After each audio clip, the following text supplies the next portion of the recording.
ही आरंभ है, आरंभ में नया जन्म है, आरंभ नव प्रभात का, आरंभ नव निर्माण का। जो बीत गई सो बात गई, कुछ याद रही कुछ भूल गई, साथ रही बस बात नहीं। कुछ खट्टी कुछ मीठी यादों के साथ 2021 विदा हो रहा है। ये साल कई मामलों में हमारे आपके सबके लिए बेमिसाल रहा है, लेकिन कईयों को कई बातों का मलाल रहा, क्योंकि बहुत कुछ ऐसा रहा जो होते होते हो ना सका।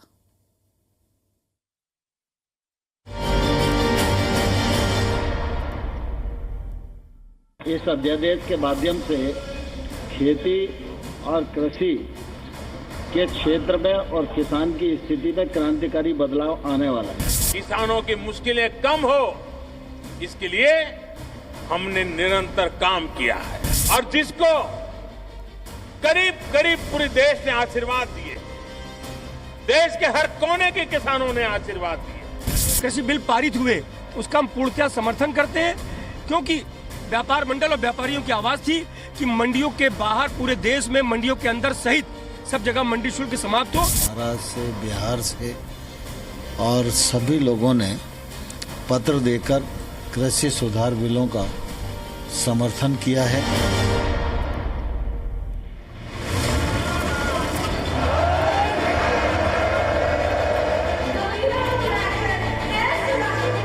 सरकार को एक बार बता दिया कि ये 3 कानून वापसी लेने पड़ेंगे।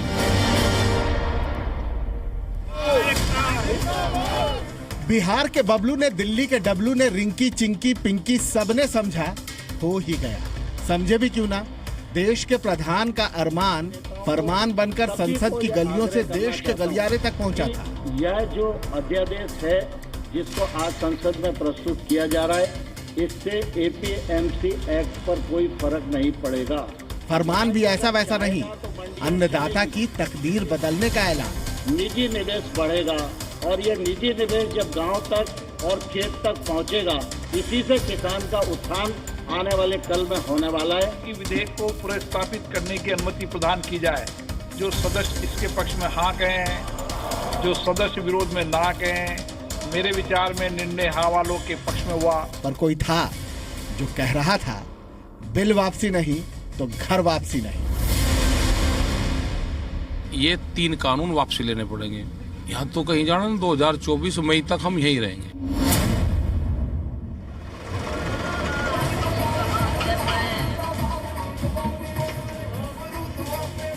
किसान आओगे यहाँ पे दिल्ली में, दिल्ली खबरदार, जो ट्रैक्टर को रोका उसका इलाज भर देंगे। जो ट्रैक्टर को रोकेगा उसके बक्कल तार दिए जाएंगे अगर ट्रैक्टर को रोका किसी ने।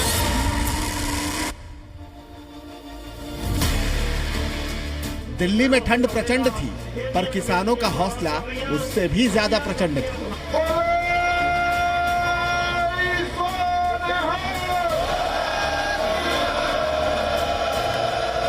इसलिए दिल्ली बॉर्डर पर सड़कें बंद थी।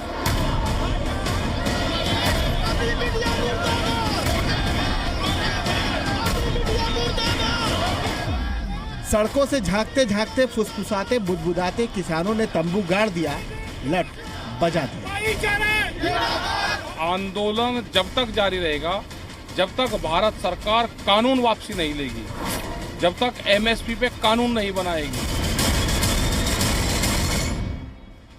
किसानों के गुस्से में सियासत के लिए मौका था, तो चौका लगाने वालों की भी कहां कमी थी। क्या कांग्रेस, क्या आम आदमी पार्टी, क्या समाजवादी पार्टी, क्या एनसीपी, सबने मोदी सरकार को कटघरे में खड़ा कर दिया। राहुल गांधी तो ट्रैक्टर पर सवार होकर विरोध करने चले आए। नरेंद्र मोदी और उनके 2-3 उद्योगपति मित्र, जो भी आपका है वो आपसे छीनने जा रहे हैं। ये तीनों कानून एक तरह से किसानों के लिए डेथ वारंट है। अरे पंजाब म्हणजे काही पाकिस्तान आहे? पंजाबचा शेतकरी काही साधा शेतकरी आहे? विपक्ष एक साथ खड़ा था और सबके आगे देश का प्रधान सेवक डटा था। वो लड़ाई जो 2020 में मोदी सरकार जीतती दिख रही थी, उस लड़ाई ने अचानक 2021 में ऐसी अंगड़ाई ली कि मोदी भी हिल गए। कल तक कहते थे ये मोदी है। मोदी अड़े थे पर किसान भी कहां डरे थे। दिन महीने बने, महीने साल, राजनीति की रपटीली राहों में रपट झपट ऐसी बढ़ी कि बीजेपी वालों के लिए चलना मुश्किल हो गया। पश्चिमी उत्तर प्रदेश से लेकर हरियाणा, पंजाब तक बीजेपी नेताओं का बहिष्कार होने लगा। बीजेपी के लिए चुनावी राज्य उत्तर प्रदेश में सियासी जमीन तंग होने लगी तो प्रधानमंत्री मोदी ने कह दिया, माफ करो, गलती हो गई। मैं आज देशवासियों से क्षमा मांगते हुए सच्चे मन से और पवित्र हृदय से कहना चाहता हूं कि शायद हमारी तपस्या में ही कोई कमी रही होगी, जिसके कारण दिए के प्रकाश जैसा सत्य कुछ किसान भाइयों को हम समझा नहीं पाए। जिस मोदी ने पाकिस्तान की आतंकी मीनार हिला दी, चीन के गुरूर की दीवार गिरा दी, वही मोदी देश के अन्नदाता के आगे असहाय हो गए। आज मैं आपको, पूरे देश को ये बताने आया हूं कि हमने 3 कृषि कानूनों को वापस लेने का, रिपील करने का निर्णय लिया है। अन्नदाता ने हुंकार भरी तो मानो मोदी कह उठे, नीयत फिट थी, नीति हिट थी, पर होते होते हो न सका।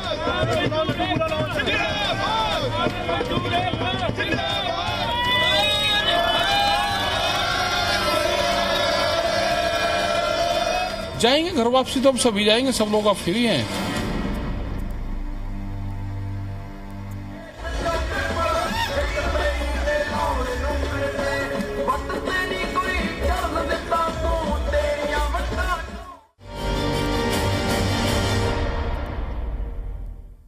होते होते हो ना सका तो कृषि कानून पर मोदी सरकार किसानों के आंदोलन से हार गई। वहीं बंगाल में भी बीजेपी का सुनहरा सपना टूट गया।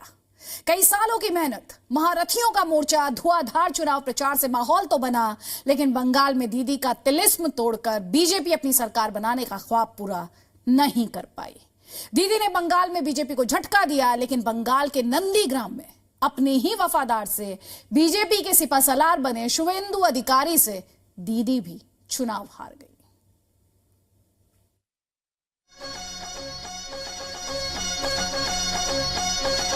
आदरणीय दीदी, ओ दीदी, बोले दीदी दीदी ममता दीदी, क्या बॉल खेले?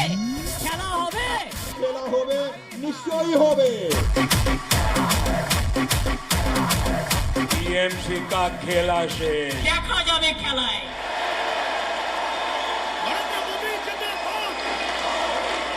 बीजेपी ने 2021 में बंग विजय का ख्वाब बुना था।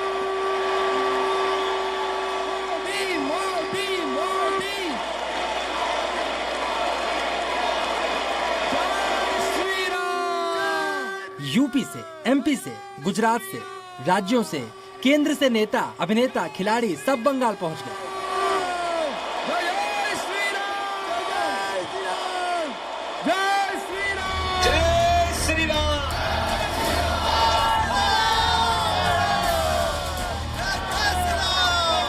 योजना थी इस बार बंगाल को मत लेंगे और बंगाल के चुनावी मंथन से बीजेपी के लिए अमृत और तृणमूल कांग्रेस के लिए विष निकलेगा।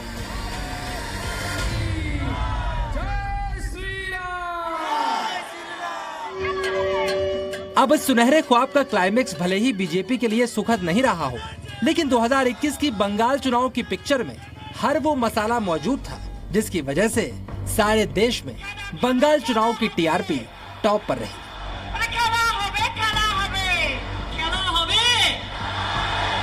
बंगाल की सियासी पिक्चर में ड्रामा था। दीदी, ओ दीदी, जो हमसे टकराएगा वो चूर चूर हो जाएगा। एक्शन था।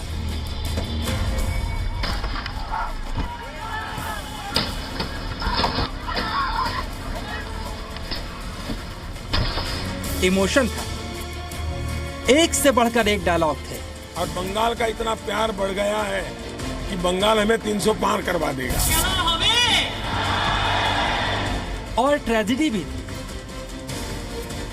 हालांकि कुछ लोगों ने ट्रेजेडी को भी ड्रामा ही बताया।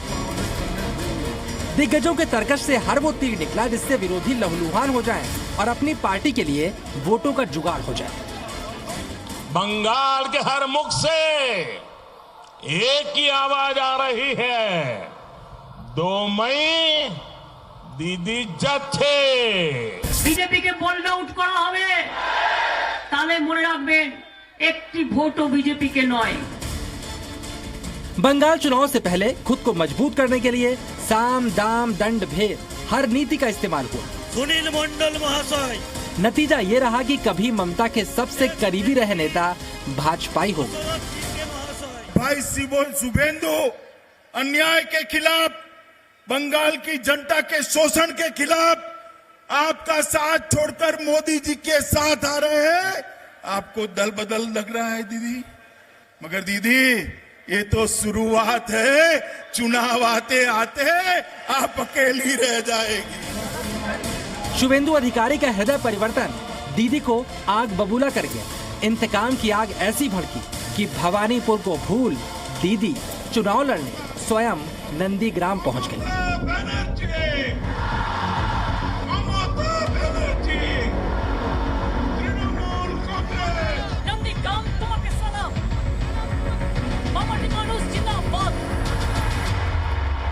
নন্দীগ্রাম সিট এমনিতে এটা জেনারেল সিট, কাজেই কোনো অসুবিধা নেই।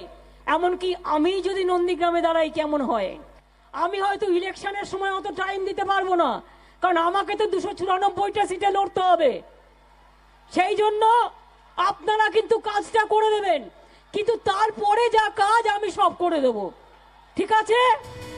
नंदीग्राम के अग्निपथ में शुभेंदु की शपथ भी खूब चर्चा में रही। নন্দীগ্রামে মাননীয় দাঁড়ান, পদ্ম ফুলটা নিয়ে আমি আমাকে পার্টি দিক বা অন্য কাউকে দিক, যাকেই দেবেন আমি লিখে রাখুন, আজকে সন্ধ্যাবেলা ঘড়িতে টাইম দিয়ে ডেট দিয়ে আপনারা লিখে রাখুন, 5,00,000 ভোটে যদি মাননীয়কে হারাতে না পারি আমি রাজনীতি ছেড়ে দেব, আমি রাজনীতি ছেড়ে দেব, আপনি লিখে রাখুন।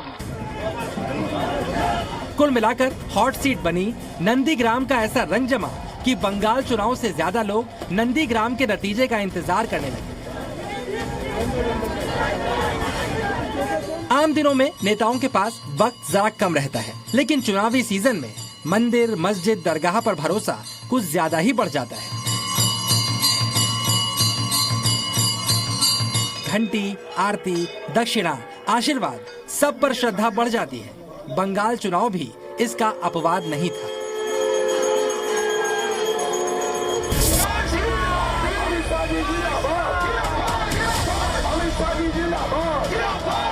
और बंगाल चुनाव में तो धर्म की जड़ें इतनी गहराई तक गई कि गोत्र की गांठें भी खुल गई। আমাকে জিজ্ঞেস করেছিলেন পুরোহিত মশাই, মা তোমার গোত্রটা কি? আমি বলে ফেলেছিলাম মামাটি মানুষ গোত্র।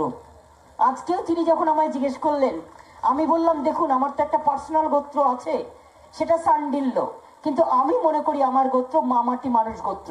ওং সর্বমঙ্গলা মঙ্গলে শিবে সর্বাত সাধিকে शरण्ये त्र्यंबके गौरी। हाँ, मंच पर चंडी पाठ करने वाली दीदी का पारा सड़क पर जय श्री राम का नारा सुनकर जरूर चढ़ता दिखा।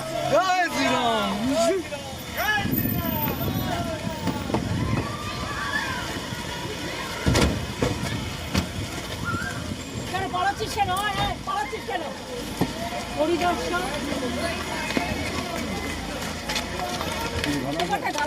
माहौल तो ऐसा बना कि लगा अब की बार बंगाल में बदलाव होकर रहेगा।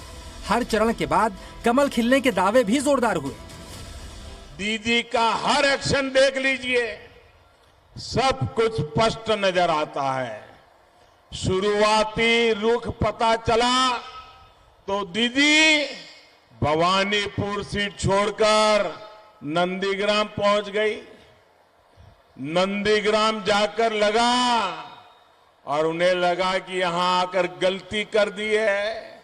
गुस्से में वो नंदीग्राम के लोगों के अपमान पर उतर आई। पहले चरण की वोटिंग होने के बाद उनकी बौखलाहट और बढ़ गई है। लेकिन बंगाल के सियासी दांवपेच के बीच अचानक नंदीग्राम में एक एक्सीडेंट हो गया। दीदी अपने पैरों से अस्पताल के बिस्तर पर और फिर व्हील चेयर पर आ गई।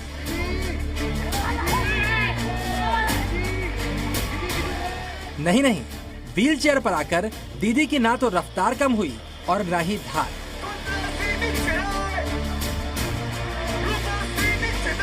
আমি যদি ভাঙা পায়ে লড়ে যেতে পারি, আমার মাথা ফাটিয়ে দিয়েছে তাও আমি লড়ে যেতে পারি, আমার হাত দুটো ভেঙে দিয়েছে তাও যদি আমরা লড়ে যেতে পারি, তো তোমরা কেন লড়বে না? इसके बाद तो व्हील चेयर पर बैठकर ही दीदी ने पूरा का पूरा बंगाल नाप लिया। विरोधी चिल्लाते रहे ये दीदी का सियासी पाखंड है, लेकिन सुने कौन?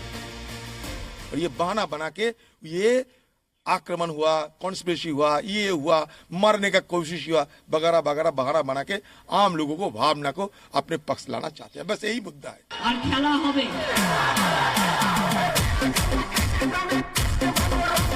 बंगाल में खेला करने का ऐलान कर चुकी दीदी का ये दांव सुपरहिट था और आखिर तक बीजेपी ने दाने तो बहुत डाले, लेकिन बंगाल को तो दीदी फिर से दीवाना बना गई।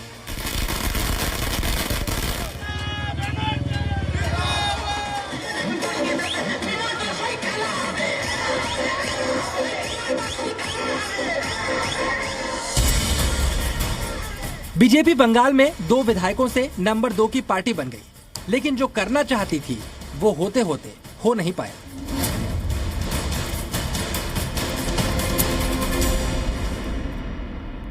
लेकिन बीजेपी को जोर का झटका देने वाली दीदी को भी झटका लगा, वो भी जोर का।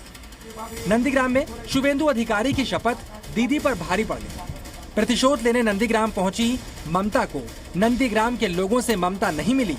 ममता बंगाल जीती, लेकिन नंदीग्राम हार गई। यानी नंदीग्राम में दीदी से भी होते होते हो नहीं पाया।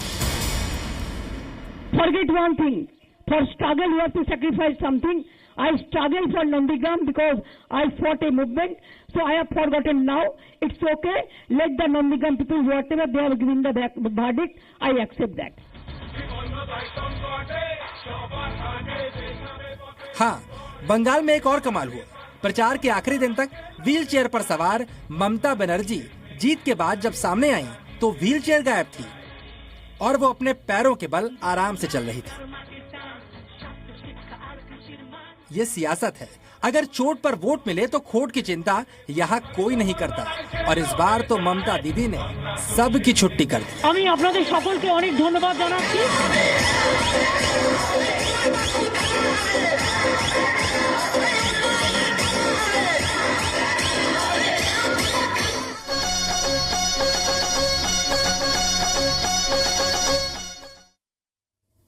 तो दीदी की चोट पर पड़ गए वोट और जनता ने कर दी बीजेपी पर चोट। हालांकि उसका प्रदर्शन, उसकी परफॉर्मेंस पहले से बेहतर रही। Presenting B News app available on Google Play and App Store. Download it now.